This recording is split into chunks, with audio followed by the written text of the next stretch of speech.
Espíritus viajeros, os damos la bienvenida y os invitamos a uniros a esta caravana espiritual.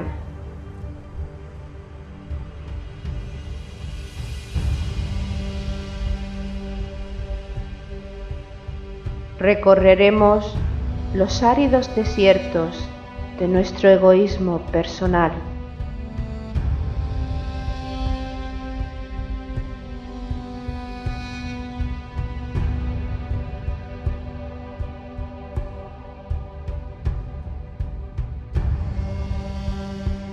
Navegaremos sobre las aguas de los mares y océanos creados por nuestras emociones.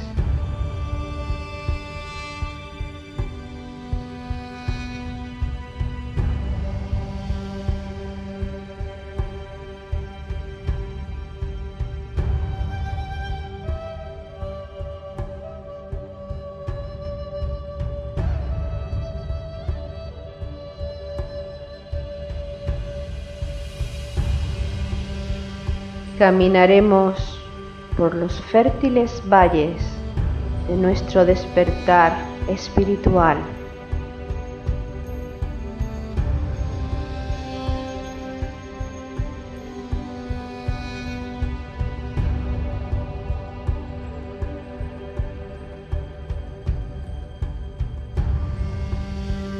Iniciaremos el ascenso a la montaña sagrada, la morada de nuestro espíritu.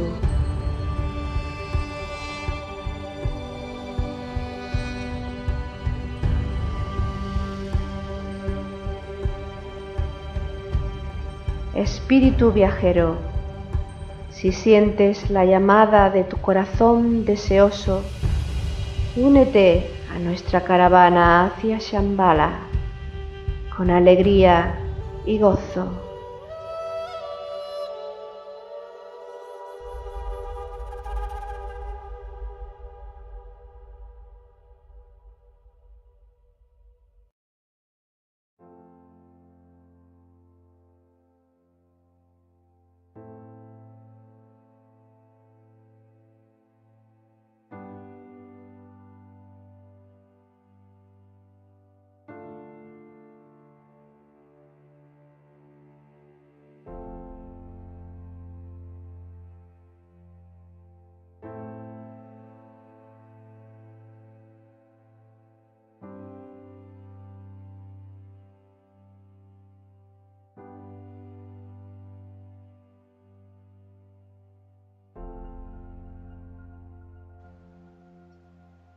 Sonreír.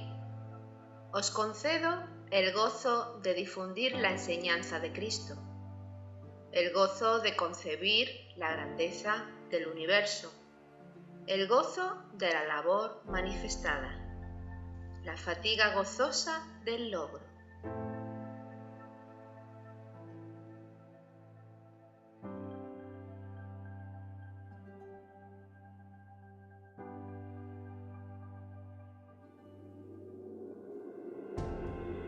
El Mahatma Moria, en el aforismo 153 del libro Hojas del Jardín del Moria, la llamada, indicó imperativamente a sus discípulos Elena y Nicolás Roerich que mediante la sonrisa exteriorizasen la alegría que sentían por la labor encomendada, difundir la enseñanza de Cristo. Esto requería explicar el verdadero significado de esta enseñanza y aportar nuevos datos sobre la misma. Nosotros, humildemente, intentamos poner nuestro granito de arena para que la fatiga gozosa del logro, experimentada por Nicolás y Elena, dé sus frutos en los expedicionarios de la caravana. Haceros partícipes de la verdadera enseñanza de Cristo nos hace sonreír, porque sabemos que cuando dos o más están reunidos en el nombre de Cristo, Él está entre nosotros, y en la caravana somos muchos. Gracias a todos por vuestra fidelidad.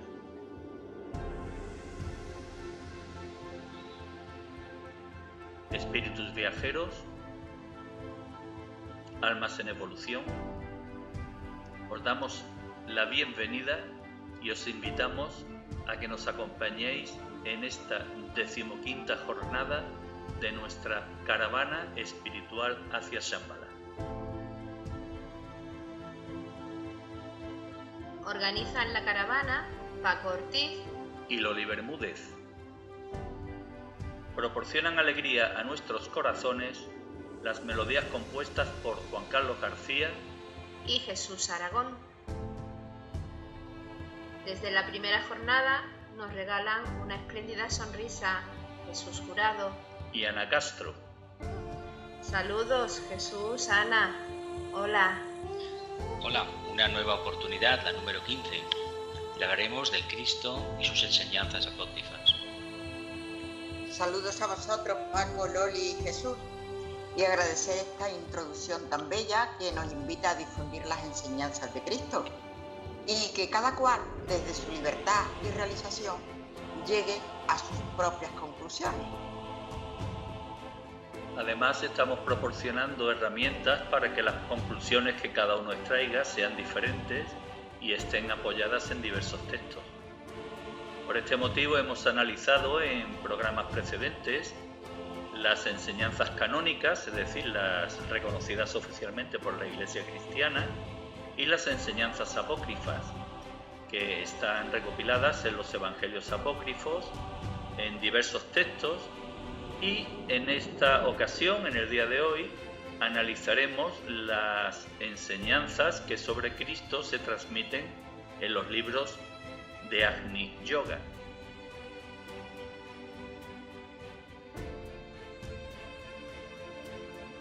La naturaleza de las enseñanzas tiene como consecuencia y tiene la particularidad de que no solo Cristo, sino otros maestros que en su día transmitieron enseñanzas encaminadas hacia la evolución del ser humano, pues decimos que tienen la particularidad de que muchas de estas enseñanzas no eran escritas, eran enseñanzas transmitidas oralmente. Por este motivo, en el libro supramundano se nos dice que precisamente Cristo era consciente de que nuestros escritos nunca podremos estar seguros de que alcanzarán a las futuras generaciones en su forma original. Es decir, implícitamente nos indica de que cuando enfocamos cualquier tipo de enseñanza con una interpretación unidireccional, la consecuencia de esta interpretación es la tergiversación y el desconocimiento de la verdadera enseñanza. ¿Qué opináis al respecto? Pues yo diría que nadie, ni ningún maestro, puede estar seguro de la interpretación que se le dé a la enseñanza. ¿Por qué? Porque ante todo somos seres libres, tan libres que no evolucionamos si nosotros no queremos y no hacemos el trabajo necesario del desarrollo de nuestra conciencia, nuestra esencia divina. Y si no disponemos de una conciencia bien desarrollada, nuestras interpretaciones variarán dependiendo del nivel evolutivo de cada conciencia. Luego, efectivamente, es imposible que todos coincidamos en la misma interpretación. Los maestros, lógicamente, saben esto. La enseñanza del maestro está siempre encerrada en un símbolo. El método se organizó de esta forma porque se pretendía que con el análisis los discípulos, los seguidores, se convirtieran en auténticos artistas a la hora de desentrañar el pensamiento del maestro. Se hizo por varias razones, pero una de ellas era que en aquellos tiempos, cuando se da la enseñanza, no todo el mundo tenía el acceso a la cultura, a la educación como es en este momento presente. Fueron unos cuantos, algunos de los cuales no sabían leer ni escribir, los que captaron algunas palabras del maestro, no todas, y a partir de ahí desarrollaron esa captación en textos conocidos como evangelios. Cristo, entre muchas de sus enseñanzas, decía que la sabiduría no puede sobrevivir en la inconsciencia. Es obvio, si no ha habido un despertar de conciencia, una mínima expresión del alma, un conocimiento primario de lo que es la intuición, la captación intuitiva de un arquetipo, va a ser muy difícil que éste se pueda propagar. Más que nada lo que se pretende es que el propio individuo que transmite el mensaje sea un fiel reflejo de lo que expone. Y efectivamente, la sabiduría es fruto de la conciencia, de ser conscientes de todo cuanto hacemos y de desarrollar nuestra conciencia, resultado de la relación que tenemos entre nuestro espíritu y nuestra personalidad, mejor dicho, entre el espíritu y la personalidad. También hacía mucho hincapié en el proceso de muerte y reencarnación.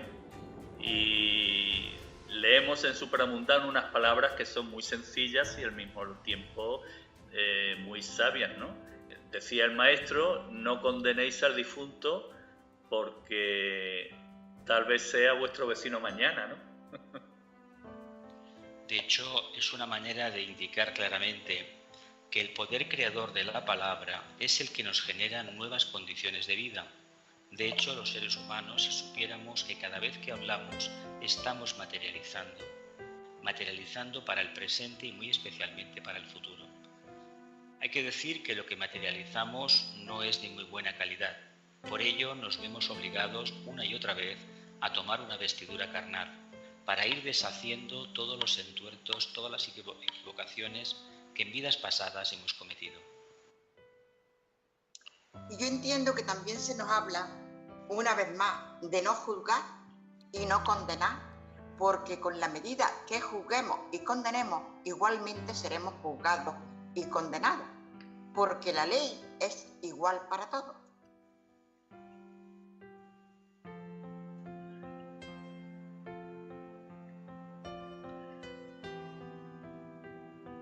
Cristo hablaba del proceso de la muerte y de la reencarnación y lo hacía con un objetivo: que el ser humano tome conciencia de que se trata de un proceso con el que cada uno de nosotros debemos alcanzar el autoperfeccionamiento. Claro, alcanzar el autoperfeccionamiento significa tomar conciencia de que el ser humano es un ser que vive en sociedad, no vive aislado. Y como consecuencia de ello, cada pensamiento que emitimos, cada palabra que pronunciamos y cada acción que realizamos tiene unas consecuencias en la sociedad. La ley de causa y efecto todavía no hemos llegado a entenderla, porque nuestra mente carece de ese aspecto superior, de ese aspecto abstracto, inclusivo, no tenemos la suficiente intuición desarrollada y por lo tanto se nos escapan muchos matices. Ese espíritu holístico todavía no está con nosotros y no lo estará en tanto y en cuanto acentuemos el trabajo de la mente concreta. Solo la mente intuitiva, esa captación intuitiva de la verdad, va a darnos una idea clara de lo que sucede, generar un pensamiento y de lo que significa exactamente vivenciar la ley de la justa retribución, la ley del karma en Oriente.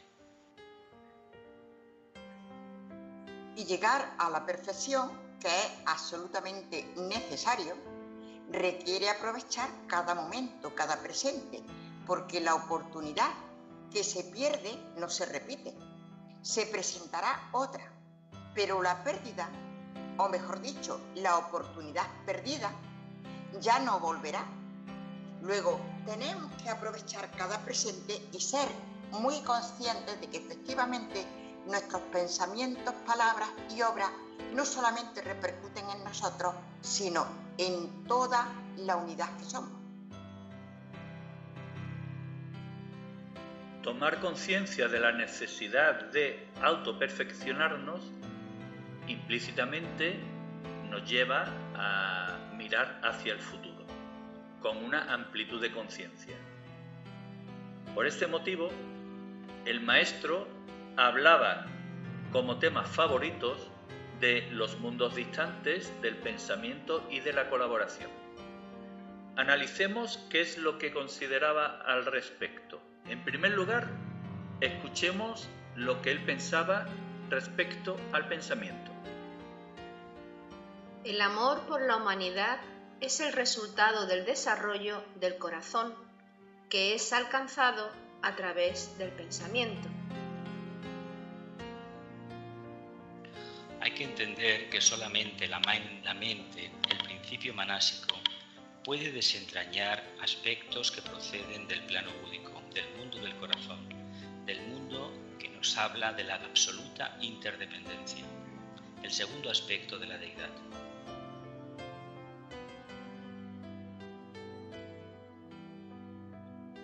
Respecto a la colaboración, él decía: Los transgresores de la colaboración deben ser juzgados como seres perjudiciales al bienestar público, y su destino tendrá que ser la expulsión.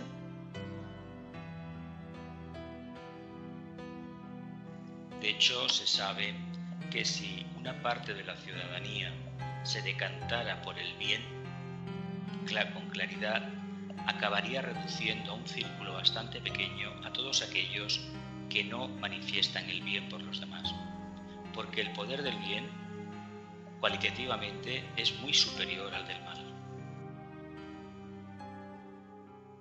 Yo creo que esta es una gran enseñanza, la que contienen estos textos, que precisamente nos hablan de la unidad que somos, que no tenemos por qué aislarnos, que nuestro trabajo es ayudarnos y servirnos mutuamente, y para ello utilizar los pensamientos, palabras y obras correctas. Y este trabajo dará como resultado el amor, el auténtico, el verdadero, el que el Padre da a sus hijos y sin embargo nada nos pide, nada nos da de reprimenda porque utilicemos mal esa libertad y la utilicemos por propia elección y descubramos nuestra esencia y construyamos nuestra verdadera vida libremente, con nuestro propio esfuerzo, nuestro propio trabajo y nuestras propias decisiones.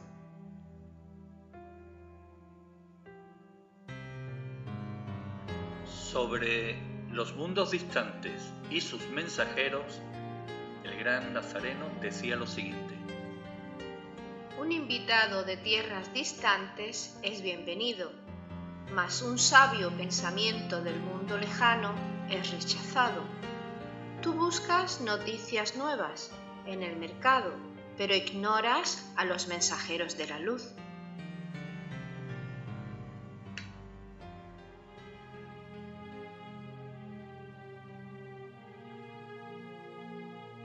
Establece una relación entre los mensajeros de la luz y los mundos distantes. Los mundos arquetípicos, por alguna razón al ser humano, siempre le han presentado un interés especial, un interés que no podemos en modo alguno a veces racionalizar. Sin embargo, hay que decir que en la medida que pongamos la conciencia en un mundo arquetípico y aparentemente lejano, más pronto que tarde lo podremos manifestar en nuestra propia conciencia y por descontado en nuestro círculo de influencia. Los mundos sutiles o superiores y los espíritus más elevados están ahí, dispuestos a prestarnos su ayuda cuando nosotros estemos preparados. El maestro aparece cuando el discípulo esté preparado. Es una frase que se nos repite mucho, que la repetimos mucho y que efectivamente nos quiere decir que mientras nosotros no estemos preparados, efectivamente no vamos a percibir la enseñanza de esos mundos sutiles ni de esos espíritus que están dispuestos a ayudarnos. El maestro tibetano nos dice que no debemos estar ansiosos ni obsesionados por conectar con el maestro, porque la relación de maestro-discípulo no es precisamente lo más importante, sino el servicio que el discípulo presta. Y ahí está el maestro asistiéndolo en las distintas necesidades y en la medida que el discípulo trabaja.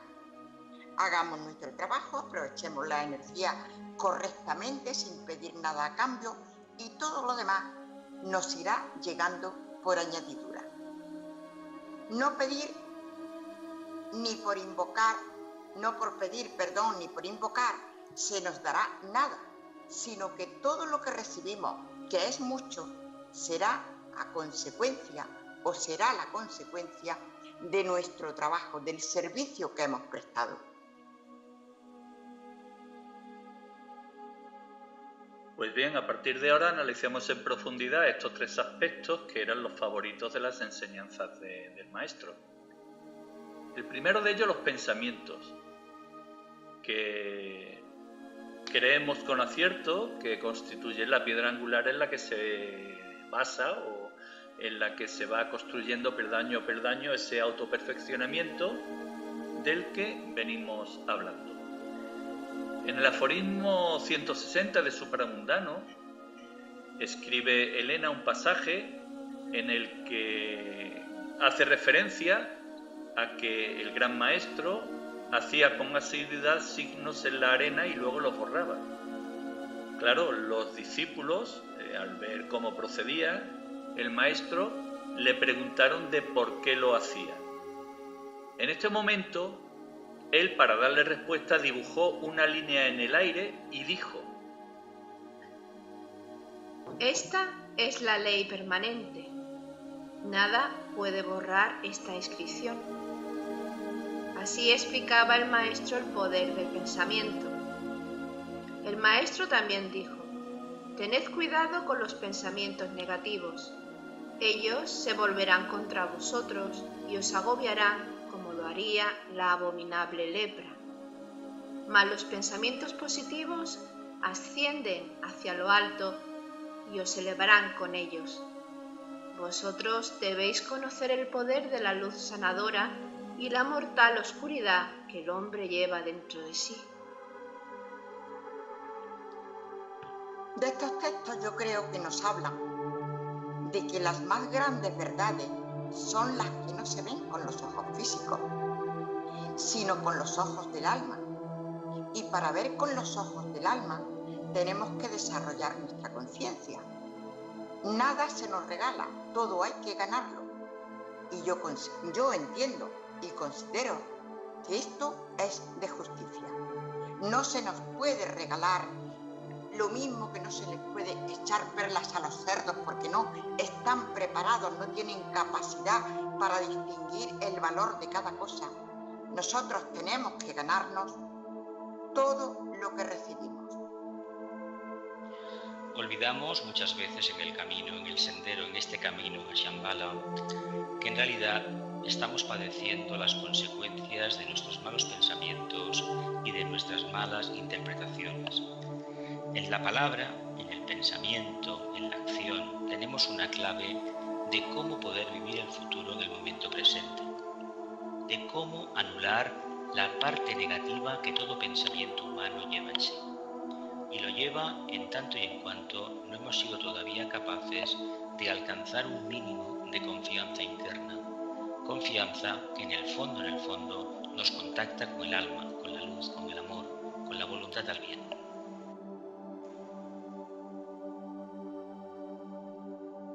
Tener buenos pensamientos significa tener habilidad para contemplar la verdad, tal y como decía el Nazareno. Y claro, ¿por qué el hombre no contempla la verdad? Pues porque su mente está llena de ansias de asesinar. En definitiva, debemos tener pensamientos puros. Esta pureza de pensamiento es la que nos permitirá mirar hacia el futuro, mirar hacia el infinito. Debemos de aprender a mirar hacia el infinito. ¿Y cómo hacerlo? Pues pasito a paso. Es decir, debemos aprender a pensar, tal y como él decía. ¿Cómo podemos aprender a pensar?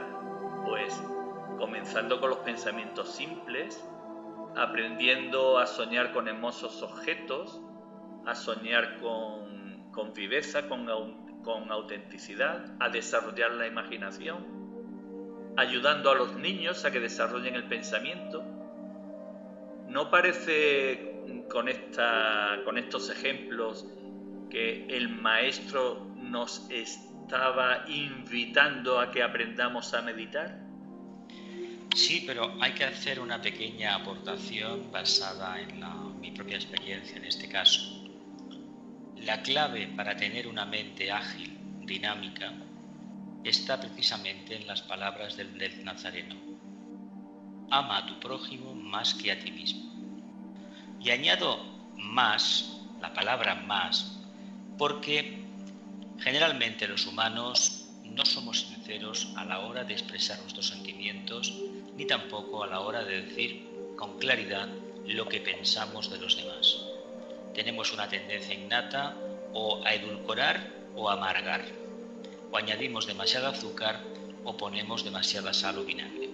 Por lo tanto, si el amor, esa capacidad, no el amor personal, sino esa capacidad de incorporar a los demás en tu círculo íntimo, se va manifestando cada vez más, no nos quepa la menor duda que nuestro pensamiento va a ir a la par con el pensamiento más elevado posible. Yo entiendo que en la medida que nosotros vayamos captando la verdad, iremos mejorando nuestros pensamientos, porque la verdad nos da seguridad. Entendemos, y puesto que entendemos, captamos la realidad más auténtica. Pero ¿qué ocurre? Que lo más grande exige un mayor esfuerzo. Y nosotros, ¿cuánto queremos esforzarnos? Como hemos dicho, la verdad está en nosotros, la luz está en nosotros, pero tenemos que descubrirla. Y no la descubriremos si no nos esforzamos, si no hacemos todo el trabajo necesario para sutilizar nuestra materia.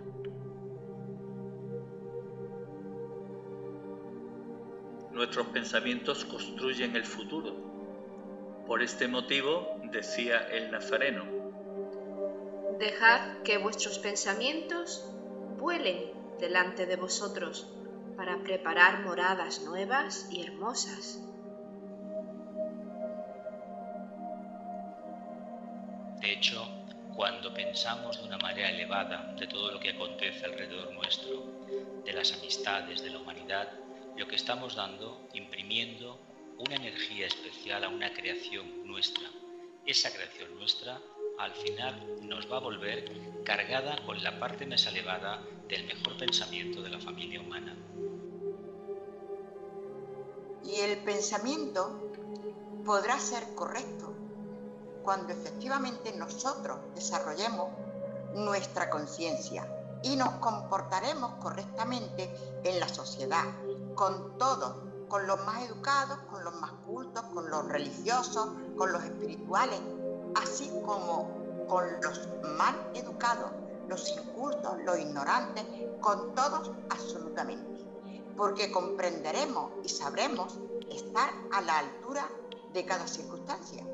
Porque por todos esos pasos de incultura, mala educación, etcétera, por todos pasamos, todos absolutamente. Con lo cual, si en la medida que nosotros nos desarrollamos espiritualmente, iremos comprendiendo todos esos niveles y amaremos, respetaremos y crearemos pensamientos propicios para que el mundo cambie.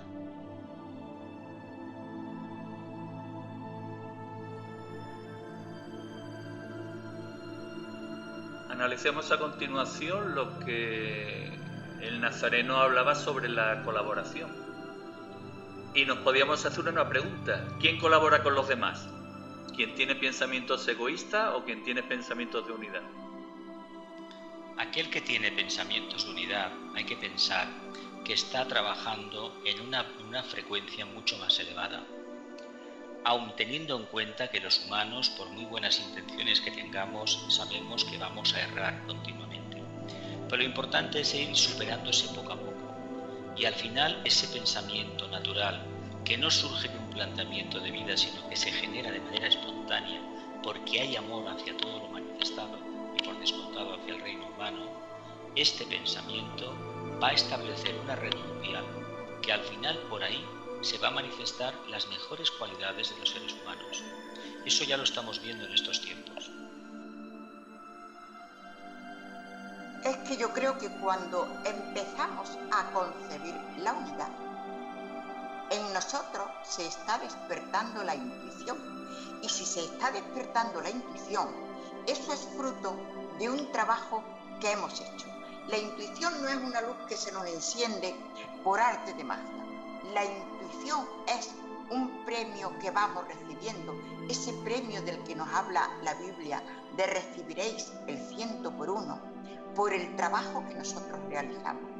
No somos unos elegidos, somos unos hijos de Dios a su imagen y semejanza, que en la medida que trabajemos y crezcamos espiritualmente, en esa medida recibiremos. Y como era propio en él, en un ser de su sabiduría, en un ser de su naturaleza, utilizó un ejemplo para explicar a sus discípulos el sentido de la colaboración. Lo hizo aprovechando que pasaba por un muro que estaba formado por grandes bloques de piedra, pero bloques de piedra que no estaban unidos entre sí por ningún tipo de argamasa, sino simplemente colocados uno junto a otro en una perfecta unión. Y claro, este muro de piedra había resistido el paso del tiempo, había resistido terremotos, mientras que otros, construidos con medios, digamos, más artificiales, no habían resistido tales terremotos.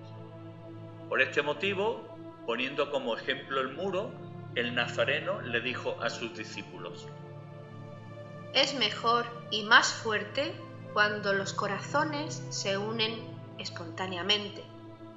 Dichas uniones no necesitan de ayudas artificiales y menos aún de cualquier vínculo monetario. Guárdate especialmente de los vínculos monetarios. Siempre que hay un interés, ya sea este intelectual, falsamente espiritual, social o personal, hay que decir que estamos por un camino errado. Solamente debe existir un interés en el cual ya de antemano tengamos claro que no deseamos nada para nosotros mismos. Algo difícil en apariencia, pero que cuando uno ha sido tocado por esta energía, evidentemente se da la cuenta de lo fácil que puede resultar llegar a ser manifestarla de manera espontánea.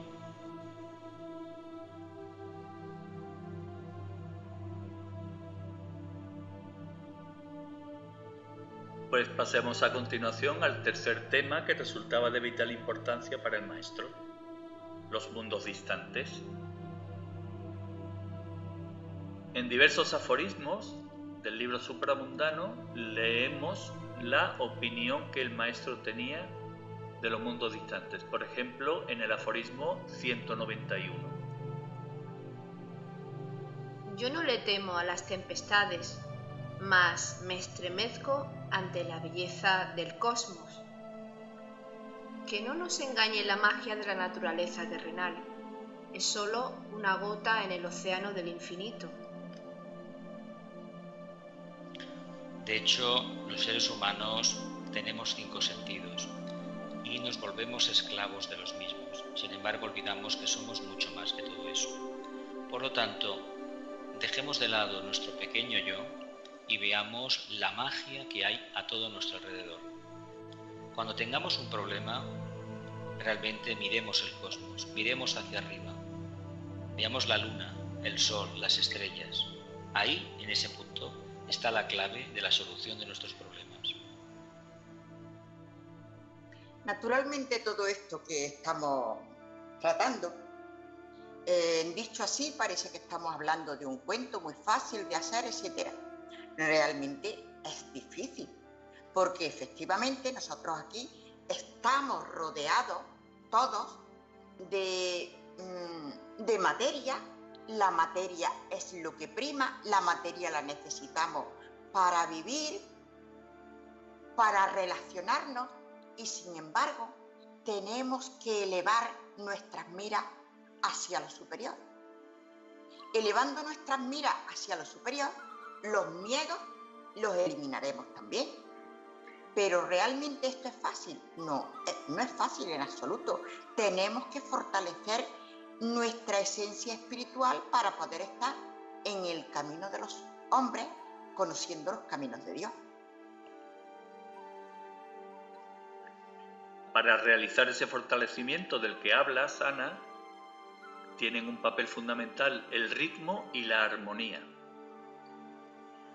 En el organismo humano, el ritmo y la armonía yacen adormecidos, mas nosotros tenemos que despertarlos, ya que esta música debe convertirse en un factor importante para nuestra educación. Sin ritmo y sin armonía, no entraremos en los reinos más elevados. El universo existe gracias al movimiento, que es regulado por el ritmo. Pero la gente no se da cuenta que el latido del corazón es un símbolo del movimiento del universo. Así, el pensador dirigía la atención a los reinos más elevados. Y ritmo y armonía están en nuestras cualidades, pero tenemos que descubrirlas. Nunca tendríamos que dejarnos arrastrar por la inercia, lo cual implica trabajo y olvido de nosotros mismos, algo difícil de entender por nuestra personalidad, a la que hemos de marcarle nosotros. Nuestra esencia tiene que marcarle a la personalidad el ritmo y la armonía. De hecho, entender estas leyes de la naturaleza supone un interés muy grande por todo lo manifestado. Cuando uno observa la misma naturaleza, se da cuenta que hay como una especie de programa informático que es absolutamente perfecto. Somos los humanos los que hemos pervertido este programa, estas leyes de ritmo y armonía, y las queremos hacer trabajar para nuestra conveniencia. Ahí nos equivocamos porque interactuamos de manera negativa, egoísta, con estas energías. Aplicado a la vida diaria, ¿qué significaría el ritmo, hablando espiritualmente con un afán de autoperfeccionamiento? Yo entiendo que el ritmo y armonía están íntimamente relacionados, porque quiere decir que actuemos con ritmo, con firmeza, con regularidad y armónicamente. ¿Qué ocurre? Yo he hecho antes referencia a no dejarnos arrastrar por la inercia, y es vencer la inercia, esa tendencia que todos tenemos a si estoy a gustito no me muevo, sigo de esta manera, si estoy contenta no dejo de hacer lo otro porque yo ahora aprovecho este momento. Nos dejamos arrastrar por la inercia y tenemos nosotros mismos desde nuestro interior que marcar ese ritmo y esa armonía que necesitamos en nuestra vida y que necesita el mundo y la sociedad. Ritmo en este caso habla de constancia, de esa capacidad de la mente, de la conciencia humana, esa capacidad rajásica de actividad. Si queremos cualquier logro en la vida diaria, en la vida humana, en la vida planetaria, hay una constancia en todos los ciclos. Veamos el primer ciclo que tenemos, la noche y el día. Eso es consecuencia de que hay una conciencia que está despierta y hace girar su vehículo, el planeta Tierra. Hay un Logos, un Dios, que vive en este corazón de este planeta y con esa constancia que tiene, su planeta, su cuerpo físico en este caso, gira y reconoce perfectamente el cuerpo, la dualidad. Los humanos nos cuesta mucho entender eso. Por lo tanto, tenemos salidas de caballo muy rápidas, hacemos grandes sprinters, pero sin embargo tenemos unas caídas después fulminantes. Lo importante es la constancia, porque la constancia en sí mismo ya nos habla de grado de armonía. También entiendo que el ritmo y la armonía se irá desarrollando en nosotros y lo iremos entendiendo a medida que vayamos evolucionando. un ser humano que evoluciona y que dirige su pensamiento y su intencionalidad en la vida hacia los mundos distantes puede estar representado a lo largo de la historia mediante el símbolo de un ser con alas? Eso es una forma de explicar que este ser que ha alcanzado el mundo superior y que ha traído grandes verdades se le representa con alas como si fuera un ángel, porque se entiende que esa capacidad de sobreponerse a la influencia de la materia es para aquellas conciencias que disponen de una herramienta, de unas alas, y pueden sobrevolar. De ahí podemos asociarlo al mundo de los pájaros, a los ángeles, al reino débico, como se denomina en Oriente, reino que evidentemente tiene mucho que enseñar todavía al reino humano. Los humanos debemos dejar de lado nuestra mente concreta y empezar a pensar en el reino de los ángeles. ¿Cabe la posibilidad de que durante el sueño tomemos contacto con estos mundos superiores? Francamente no es que quepa la posibilidad, es que reconozco que existe esa total posibilidad. Es más, es una expansión de nuestra propia conciencia. Todos los humanos, cuando estamos durmiendo, hemos saltado al plano astral. Diferentes grados de evolución, diferentes campos de manifestación de conciencia.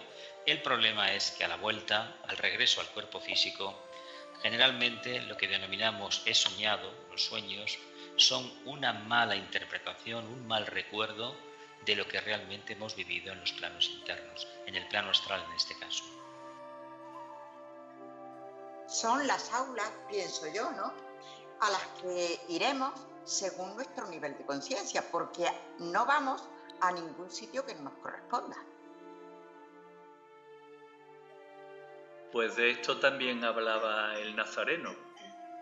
Nos lo explica Elena en el aforismo 200 del libro Supramundano, en el que narra la experiencia que el Nazareno, el gran maestro, tenía cuando realizaba los viajes a los mundos distantes.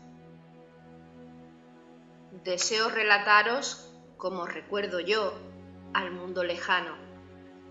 La distancia que nos separa de este mundo es enorme, pero el vuelo es instantáneo.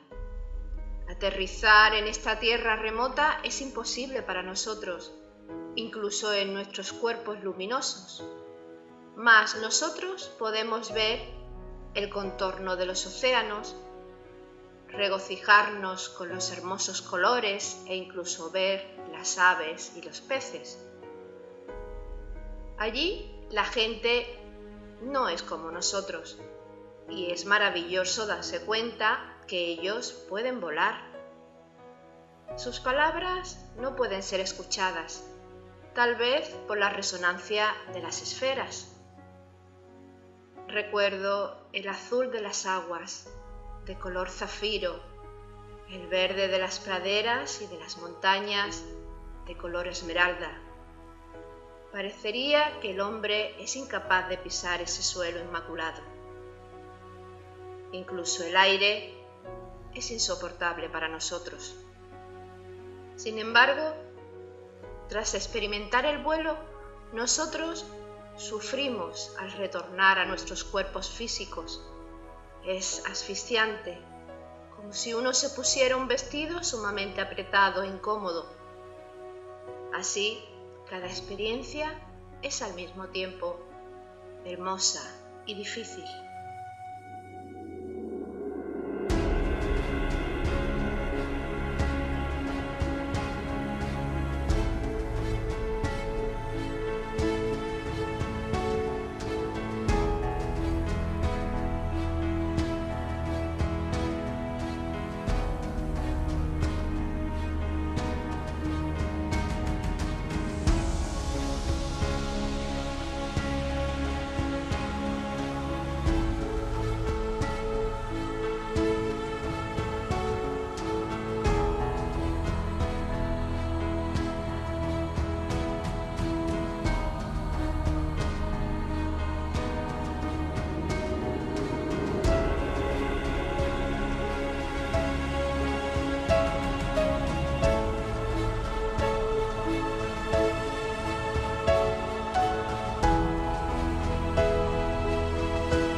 chiedere fire,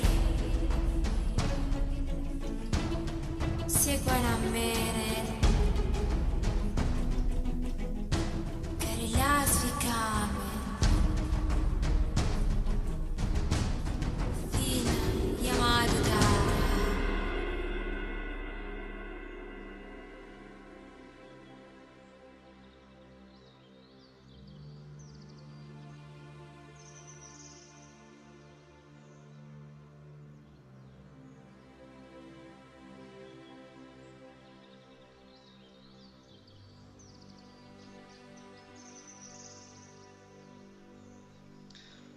Nos hace un relato precioso de los mundos superiores, de los mundos arquetípicos, una manera muy hermosa, muy metafórica de exponerlo. El regreso, como muy bien dice, suele ser muy difícil. ¿Por qué? Porque pasamos de un vehículo liviano que puede levitar, que no tiene nada de materialidad, a una armadura oxidada, que es lo que tenemos como personalidad la gran mayoría de seres humanos en la Tierra. Es muy difícil, imaginemos por un momento, cuando hemos visitado un museo, un castillo, ponernos una armadura y hacer nuestras actividades diarias con esa armadura puesta. Pues, aunque parezca una paradoja, eso es lo que llevamos todos los seres humanos en el planeta Tierra. Para unos esa armadura será de un metal muy liviano, pero para otros puede que sea una auténtica coraza de hierro.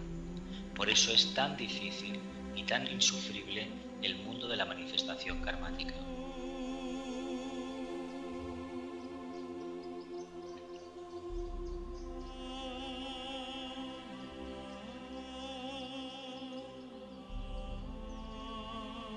Analizado todo esto, quizás podamos comprender el por qué la Iglesia cristiana no habla de estos temas. Sin embargo, sí que emplea los textos canónicos para justificar su existencia. Y sobre todo las célebres palabras del Maestro a Pedro, en las que le decía sobre Pedro, sobre ti construiré mi iglesia. Algo que parece contradictorio, puesto que durante su vida pública, Cristo, Jesús, el Nazareno, tuvo un enfrentamiento constante contra la jerarquía religiosa y contra los fariseos. Es difícil pensar que él plantease el crear una estructura con unos fundamentos similares. La verdad es que es la parte de la historia del cristianismo más compleja de dilucidar, mucho más que la ortodoxia del Padre, el Hijo y el Espíritu Santo. ¿Qué sucedió en los primeros siglos del cristianismo? Tiene mucho que ver con el deterioro del Imperio Romano. No olvidemos que el Imperio Romano ya tenía una crisis profunda y lo que hizo la idea del cristianismo es ni más ni menos que potenciar esa brecha, hasta que al final, como hemos podido ver por la historia, en Occidente el Imperio Romano cae en el siglo V, en el año 476, y 1000 años después lo hace el Imperio de Bizancio, lo que es el Imperio Romano de Oriente. ¿Qué pasó en los primeros siglos del cristianismo? Si conocemos un poco de las famosas herejías, de cómo esta enseñanza, esta nueva dispensación se manifiesta en la tierra, en el antiguo Imperio Romano, veremos por qué se acabó creyendo lo contrario de lo que se pretendía. Se criticaba los cultos lunares y se acabó llenando las iglesias, en este caso de los católicos nada más, de imágenes exactamente igual que en los templos lunares o templos paganos del culto romano. Todo aquello que se combatió resulta que fue después asumido.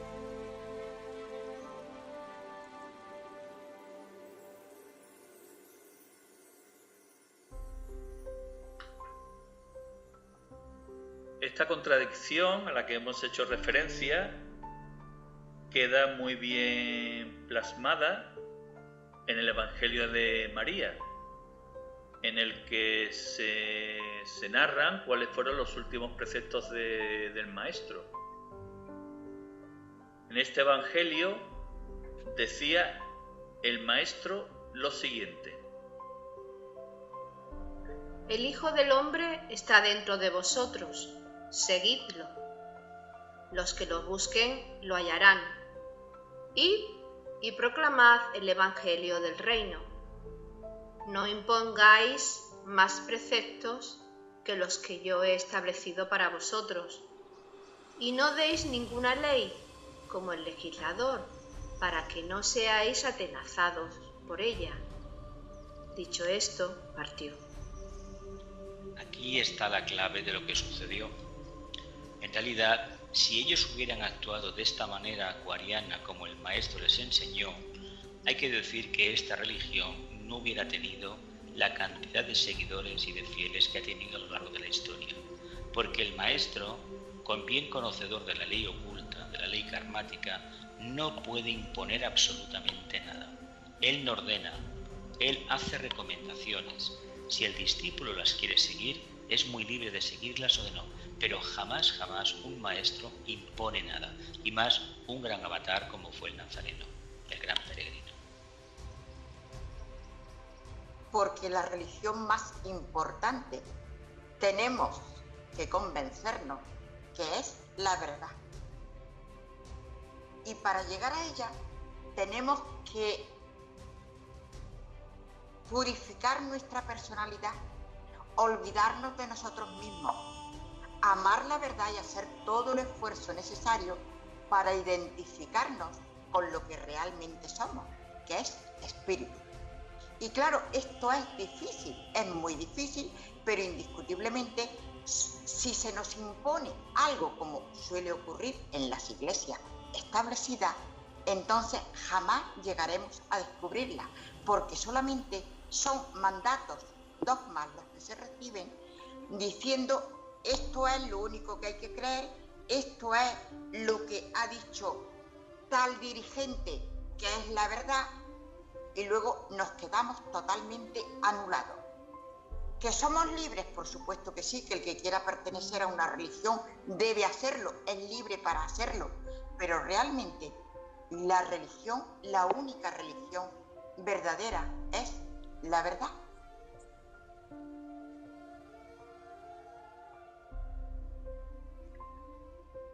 La verdad que mora en el espíritu.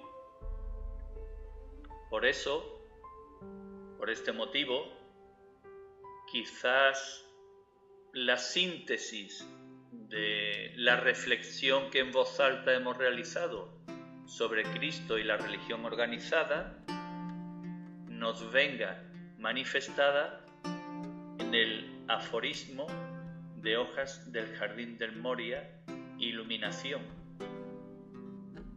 en el que podemos leer lo siguiente: No en un templo, sino en espíritu, tú orarás. Esto, a mi modo de ver, tiene mucho que ver también con esa capacidad que se desarrolla mediante la práctica de la meditación esotérica, esa concentración de las energías de la mente a la búsqueda de lo más sublime, de lo más profundo del ser humano. Ese es el verdadero templo, el vehículo causal. Pero claro, enseñar a los feligreses a pensar, a que a través del pensamiento, de las continuas preguntas, pudieran despegar de su etapa poco menos que animálica, es un trabajo a realizar, pero tiene un pequeño problema. Cuando al pueblo, a los feligreses, se les da libertad y se les enseña a avanzar, la jerarquía de esa religión, los que mandan en ella, tienen el asiento temblando. ¿Por qué? Porque cualquier error que detecte el pueblo, la feligresía, acabará precisamente con esa curia, con ese grupo gobernante. Ha sido mejor para ellos, en este caso, mantener a la población, a los feligreses, en la ignorancia. De esta manera se ha podido disponer al antojo del grupo dirigente.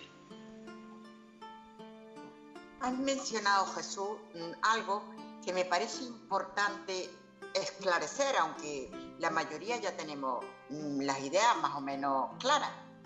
Has hablado de la meditación esotérica. Y yo quiero recalcar, porque yo a veces veo cómo preguntan qué es la meditación esotérica, la meditación ocultista, el pensamiento simiente, etc. Y me parece bueno que aprovechemos esta oportunidad para decir que efectivamente la meditación mística y la meditación ocultista se diferencian en algo. La meditación ocultista no busca evadirnos. El pensamiento, la mente la tenemos activa. ¿Por qué? Porque estamos desarrollando la mente. Utilizamos un pensamiento simiente, que es simplemente una frase con un contenido al que intentamos extraerle su máximo significado. Una vez que hemos analizado mentalmente este contenido y hemos extraído nuestras propias conclusiones, las elevamos a la luz del alma para recibir esa luz. Ahí es cuando realmente intentamos concentrarnos en contemplación para recibir esa luz del alma. O sea, estoy hablando lógicamente de Raja Yoga, meditación absolutamente necesaria para poder desarrollar la mente y en algún momento determinado poder acercarnos al Agni Yoga, porque el Agni Yoga representa la unión de la mente concreta con la mente abstracta superior. Pero, ¿cómo vamos a unir nuestra mente concreta con la mente abstracta o superior sin haberla desarrollado previamente? Hay que desarrollarla a través del Raja Yoga para después poderla trascender e intentar unirnos con la mente abstracta o superior.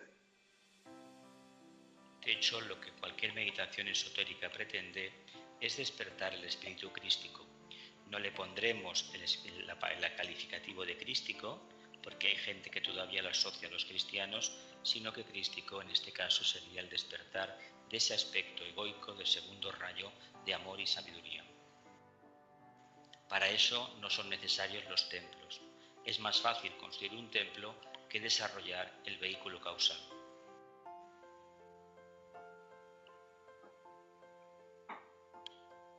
Pues bien, compañeros de viajes, amigos, hemos ascendido a una cumbre que está en la base de la inmensa cordillera que nos queda por ascender. En esta cumbre podremos descabalgar, podremos construir el campamento que nos permitirá descansar al calor de ese fuego que tanto nos gusta y podremos realizar la última reflexión.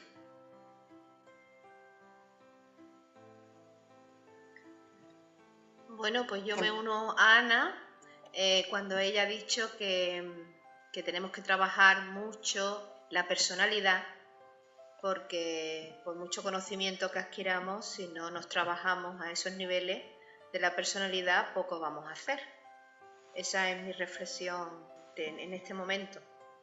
Y ya veo por ahí que están nuestros compañeros haciendo una fogata, nuestros amigos, y me voy para allá con ellos. Pues estupendo, Loli. Yo pienso también unirme a esa fogata, a ese fuego purificador que nos representa la vida espiritual, y ojalá que seamos capaces de caminar, de ayudarnos y de llegar a la cima de esa montaña por la que estamos ascendiendo. Me uno al grupo, me siento alrededor de esa fogata fraternal, esperando compartir con todos vosotros y con cuantos peregrinos accedan a sentarse en nuestro camino, a acceder a nuestro trabajo, compartir lo mejor de nosotros mismos.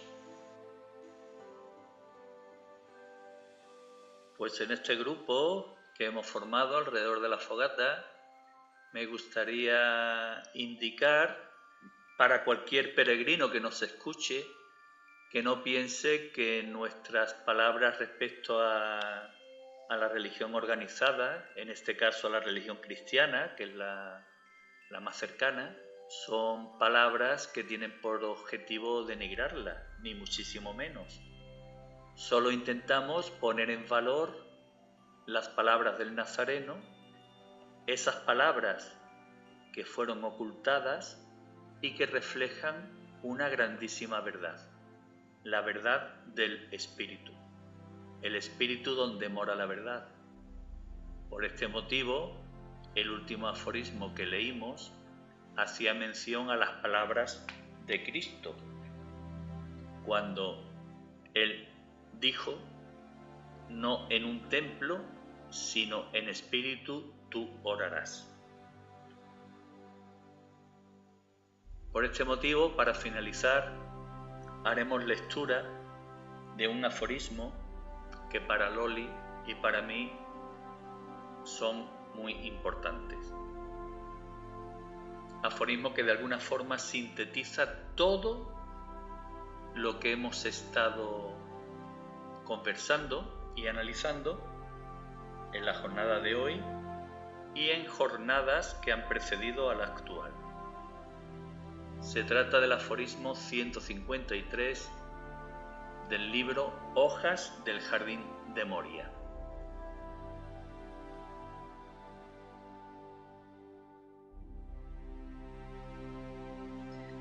La estrella de Allahabad señalaba el camino, y así nosotros visitamos Sarnath y Gaya.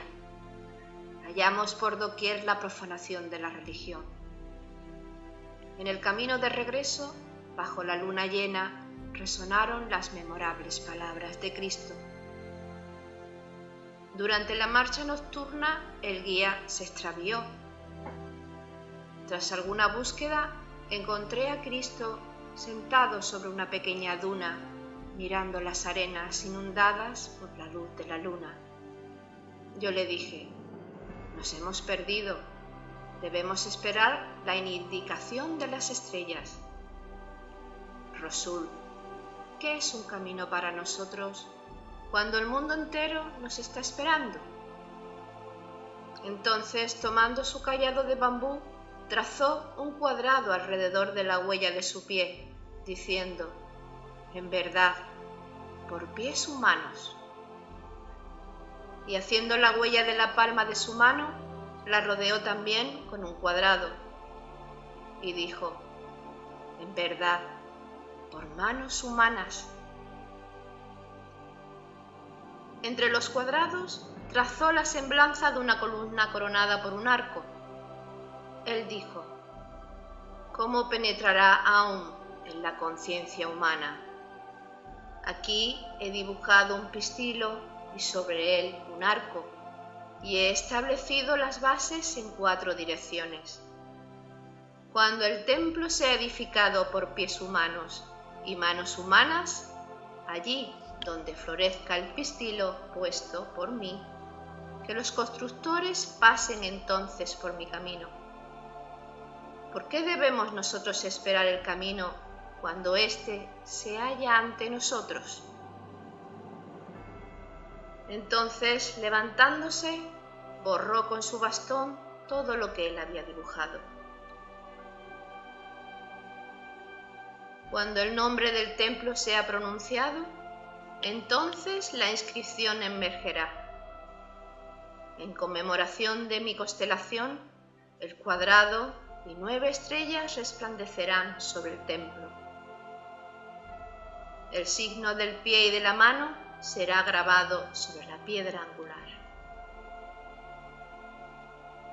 De esta manera, él mismo habló en la víspera de la luna nueva.